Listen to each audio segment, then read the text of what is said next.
Le riaperture credo sia il frutto anche del lavoro fatto con le vaccinazioni che ci danno questa sicurezza che speriamo possa essere il modo per affrontare nuovamente questo ciclo. Intanto il coprifuoco è stato spostato alle 11, dal 1 di giugno si potrà servire finalmente all'interno e a quanto pare dal 7 di giugno siamo bianchi, liberi tutti, ma questo non vuol dire essere liberi, lì bisognerà veramente stare attenti per evitare quello che è successo poi in Sardegna, che si torna in zona rossa. Per fortuna un po' ci liberano un'oretta in più, però potrebbe anche far di meglio. Aspettiamo il 7 giugno e vediamo come va a finire.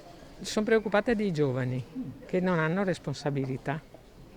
Quindi teme la liberalizzazione degli orari, il coprifuoco? No, che dopo ne approfittano e magari la mascherina non la usano e tante cose. Il coprifuoco, sì, ma comunque adesso è risolto anche questo, mi pare, no? Nel Troppo. senso che lei è contenta che sia stato esteso? O che Sì, sì, perché un ristorante non può dare un pranzo, una cena e dopo buttarli fuori alle 10, insomma. Potevano fare alle 11 fino a ancora mesi fa, adesso un po' alle volte si sta liberalizzando, andiamo avanti così. Secondo la mia opinione poteva fare apertura ancora prima, diciamo non un mese fa ma all'inizio del mese grosso modo.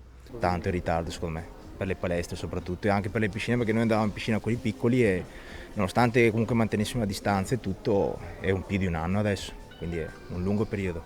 Era ora perché i commercianti, gli artigiani e tutta quella gente che hanno diritto di lavorare. E le aperture bisogna chi apra per forza.